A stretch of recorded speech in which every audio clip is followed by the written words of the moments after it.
Well, this is William Jones making videos about leaving religion. The purpose of the videos is to get you to think. Turn your brains on and think and use logic and use reason and realize that religion is fake. What's up, people? It is January 12th, 2021. A lot going on in the world still with politics and riots, storming the Capitol, transition of power. That's what's going on today. Still COVID-19, the vaccine. That's what's going on today,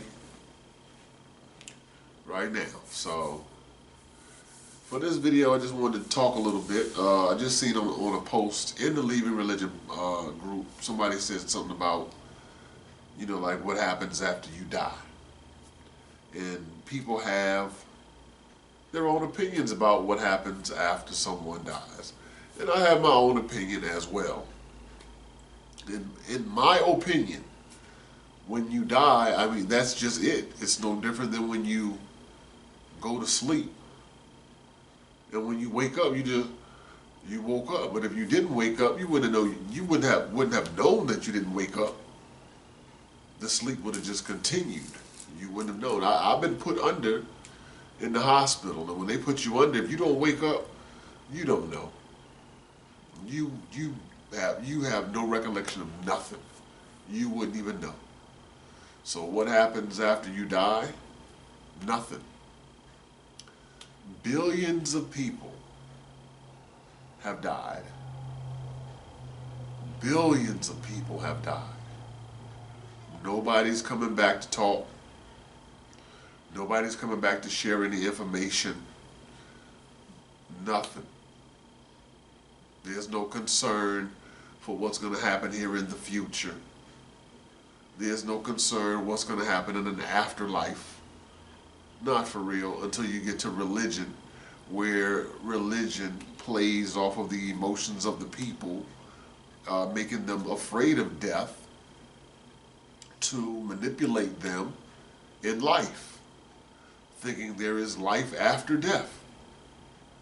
But you still know that you can say you believe it, but you fully don't, because if you're somewhere and it's a group of y'all and you hear gunshots going off, you're going to duck and try to preserve your life. You're not thinking, I don't care, because life after this is so much better.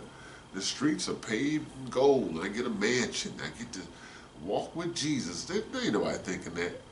You're thinking duck and save yourself. You're doing what needs to be done to live.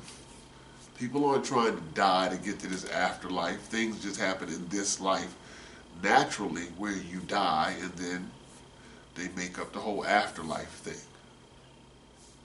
But of the billions of people that have died, nobody's coming back telling us anything. Nobody on the other side cares, unless maybe when you die, that's just it. That's just it. So, I got clocks all on my wall. If I put a battery in the clock, that battery is going to last only so long, and after a while, that clock, I see it's behind the other clocks and it's just ticking, not moving, then I just know I trashed the battery. And does that battery go to a battery heaven to be a better battery? An everlasting battery? Or does that battery just go in the trash and that's the end of the battery? End of story. There's no profit off of telling people batteries go to a better place, so nobody's doing it. But if that was the market, they do that too. They do that too. So it's all a ploy to play on your money, your emotions. They have to do that. It's just like when a family member, friend, when somebody dies, right? The funeral home knows that everybody is just emotional. They are emotional. So they want to pay extra for this beautiful casket. They want to pay extra for that vault that doesn't leak. and no one will ever check to see if it leaked. Paying extra for clothing or, jewelry to be buried in because of the emotions all stirred up. They want to send their loved one off in a good fashion. Ain't nobody checking on them caskets after that. You can get buried in the cheapest casket, in the cheapest vault, and it doesn't even matter. Nobody remembers the casket after that moment. Half the time it's about taboo to take pictures of the body in the casket, so you don't know, they see you pull out your phone to take a picture. Everybody, what are you taking a picture for? So you can't take pictures, so everybody going off of memory. You don't know what the casket looked like. You don't know what they was wearing.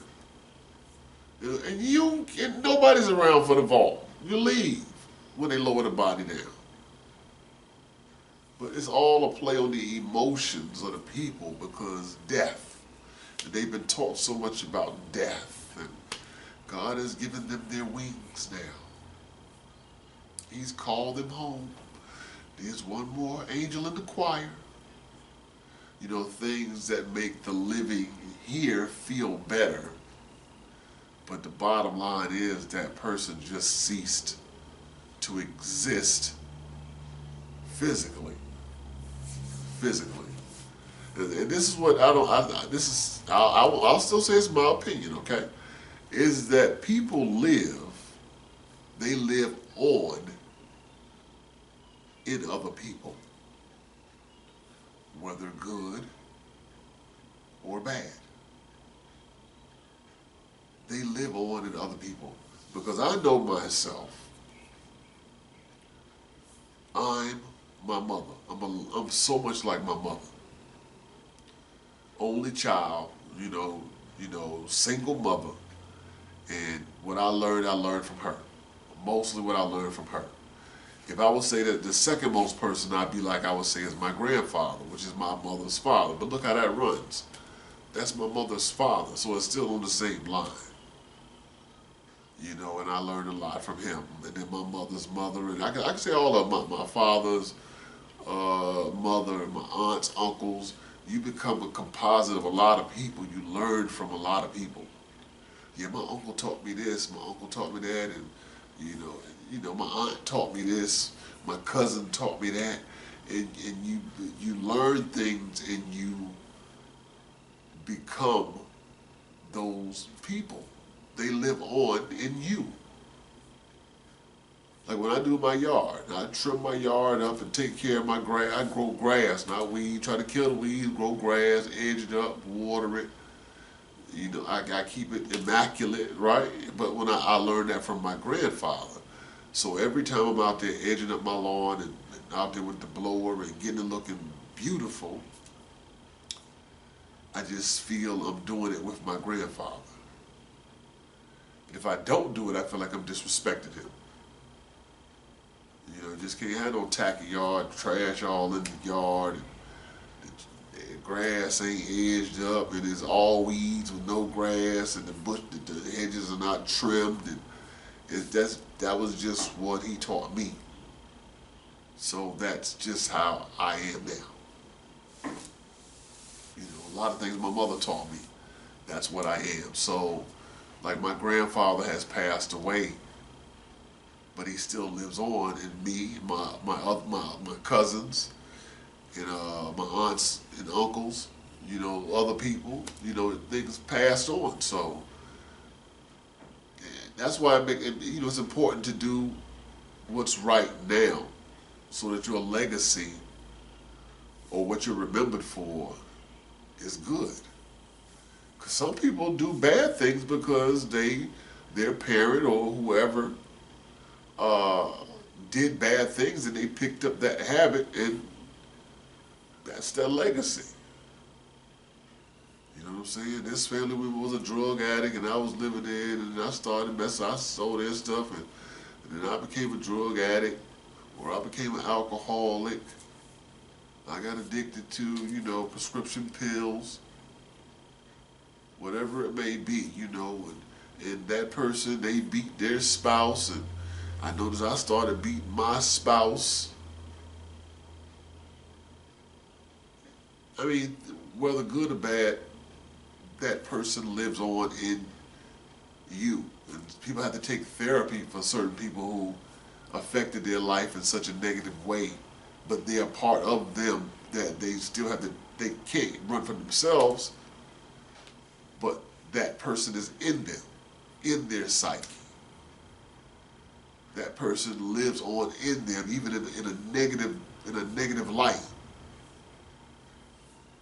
But they live on. They're dead, but they live on. Adolf Hitler is dead, but that Nazi flag is still flying. Right? Like Robert E. Lee is dead, but that Confederate flag is still flying.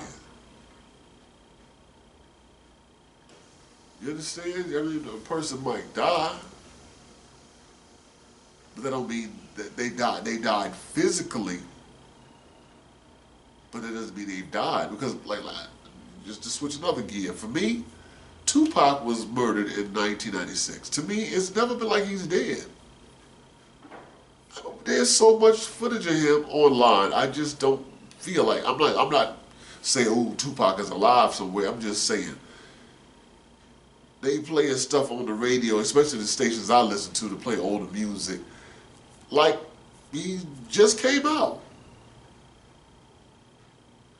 You go on Instagram, you can see interviews with Tupac, pictures with him with all type of celebrities. It's like he never died, because I don't see him in regular life anyway. And if he was alive, guess how I would see him? The same way I'm seeing him now. So it's like he hasn't even died. He died physically, but he didn't die. He still lives on, and new people are discovering Tupac and getting into his music and his movies and his poetry and his, you know, his thoughts. And he lives on, and he inspires somebody else, even though physically he's dead. You know, parents pass on things to their children. And like I remember my mom told me one time when the kids were visiting her, and she was like, all they kept saying, my daddy said, my daddy said, my daddy said. And I was like, wow. My daddy said. And I remember coming up, I had one of my best friends, and he lived with his dad. And I live with my mother. Me and my mother lived with my grandparents, her mother and father. So my friend would always be saying that, yeah, my daddy said, my daddy said, my daddy said. And I was like, I couldn't say that. So just to hear that my children do that, it's like, wow, I switched the whole thing. So I'll live on in them. So when the physical is gone, you still live on. You know, everybody ain't forgot, like Harriet Tubman. Everybody ain't forgot that. The Frederick Douglasses and all of that, and the Malcolm X's. People haven't forgotten these people. They have died physically, but they still live. Their influence continues. Their energy. The energy changed from being physical to the energy being ideological, as mental, as spiritual. The energy changed. People wearing them on the t-shirts and posters on the wall, emblems on their cars. Their death, they transitioned, because they went from you talking to them in a physical to you talking to them, whether you listen to their music, or you're watching a video of them, or you're having a memory of that person, or you're in the presence of a child of that person. You know, they live on a different way, but still you live. So I don't think it's about worrying about heaven and hell. energy changes. And now your energy is no longer contained in this physical. Your energy is no longer contained in this physical. When this physical dies, your energy is released from this physical and it resides in those that you have influenced, whether good or bad. That's where you live. And people can do stuff to other people and they don't know where they learned it from. But they were affected by it because somebody did something to this person and then they mistreated the next person. Not even knowing the person that they got it from, but that was the energy that was put into that person in the middle. You live on an energy. And this is what I'm saying. It's not in stone. You believe what you want to believe or think what you want to think, have your own opinions. This is just me on my channel just saying my piece. That's all it is. Okay, everybody got their own path. Do what you want to do. Yeah, but nobody coming back from death complaining, are they? You know, it's just this continuous cycle. We'll probably never understand it. Hey, but we know that a lot of us, how do we explain it before? You explained it with religion. That's why you have a religion. That's why you have a book that creates something called sin. So what it is they already have the solution, but they need a problem. So what do? One of the things that people do naturally, we'll call that now like sin or transgressions against the laws of God. Like, people don't understand that gods were tribal. This group of people had a god. They were this big. They had a god. This group of people had a god. That group, everybody had a god. You lived over here. This was your god. The god of that area. The god of that area. There was no supreme god. It was regional gods. And the one Yahweh chosen by the Hebrews, Israelites, was already the Canaanite god. So when they changed the name, you know, the whole thing, the Israelites were Canaanites, and Yahweh was the God of the Canaanites, and they just kept it in. It was a pantheon of gods, and they watered it down, or they edited it down until they made it one God. They wrote off the other gods.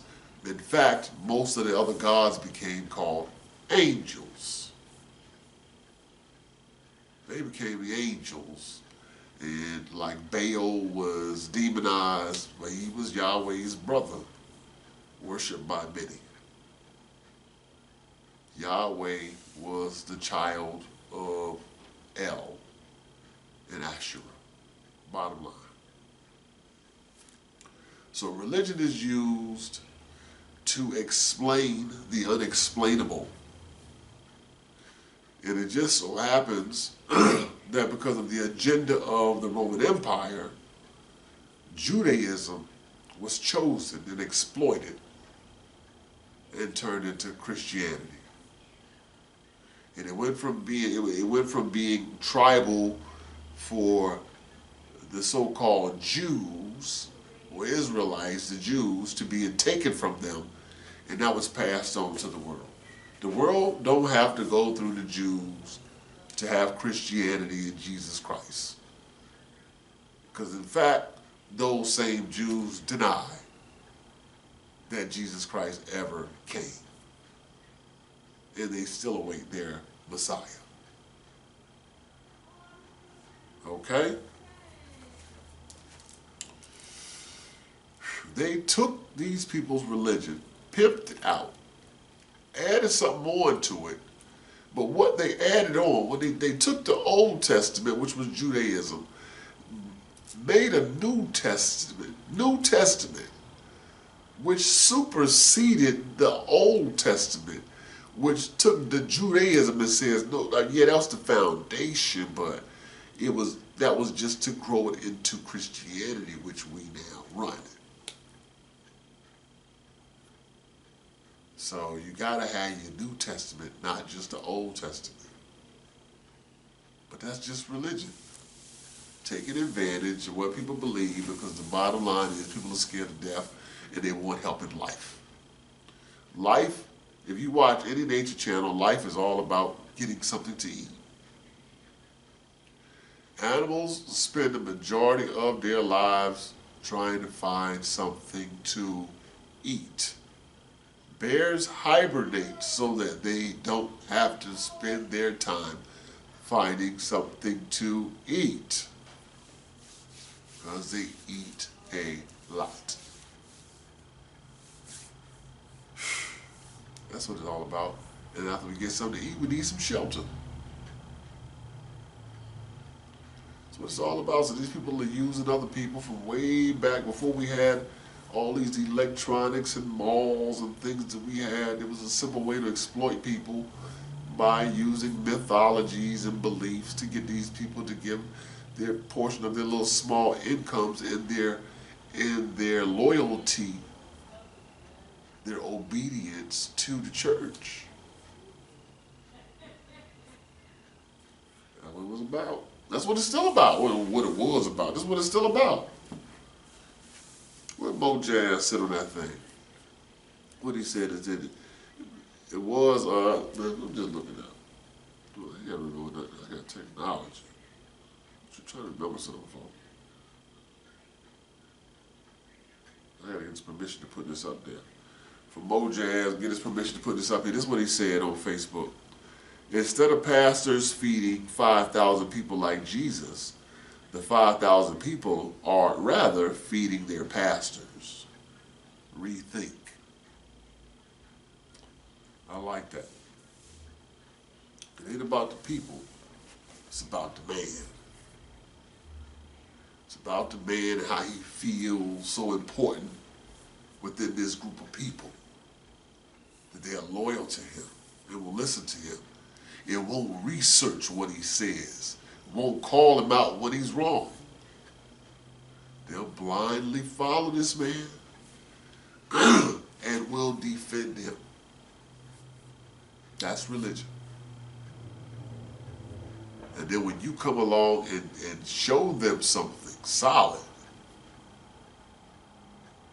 nope, that's when they switch from reality to faith. They go from reality to faith. Why? Because faith is not based in reality. Faith is based in wishful thinking. It's not based in reality. You can wishfully think something, and because you can wishfully think it and you think someone can't disprove it, that makes it real. But that doesn't make it real. When you can't explain it, now you got to go to faith.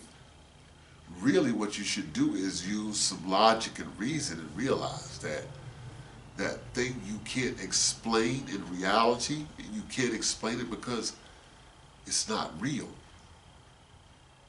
You can't piece it together in reality to make it real. That's why believers like to use miracles. Oh, that's what it's called, a miracle. Miracles are supernatural, but miracles. No, miracles are things that happen, and it just happens to work in the favor of someone or something. It just happened to fall that way. It's not, nobody intervened with it. It just happened to go that way. The house was here and the tree was leaning in the wind, and it just so happens that the tree would have leaned that way, it got weaker and it fell away from the house. It's not a miracle. That just happened to happen because it could have easily fell the other way. It was a 50-50. Really.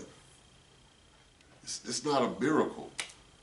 You know, just because you can't explain it. When they had the boat in, I want to say it was like somewhere near Africa, near that area, a fishing boat, and it was about 13 people on the boat. 12 of them were fishermen and one of them was a cook.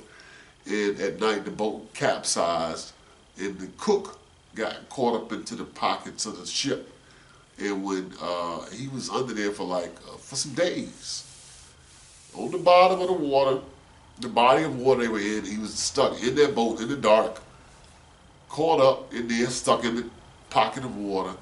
And the company paid to retrieve the bodies for the families, and that's how they found him still alive. And when they got him out, he had to decompressurize for like 2 days, and he still has psychotic episodes from that, his wife says. He'll wake up out of his sleep just spazzing out. So yeah, he lived, but he has this horror, this PTSD in his brain that, yeah, he lived, but God saved him. Well, what about that horrific memory he can't get rid of? And the fact that it's not a miracle that he was saved. Anybody knows if you can wash dishes and take a glass and if you put it in there with the open side down and put it in, we already know what doing. The air can't get into the glass because the air that's in there can't get out. Or water can't get into the glass because the air can't get out. That's physics. So when the ship capsized and he got caught up in the pocket of air, that's not God. That's physics. And it just so happens he was somewhere where he got caught up in a pocket of air and the others didn't. That's a miracle.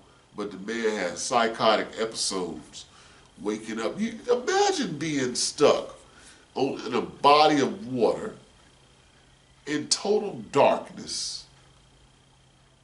Nobody's alive.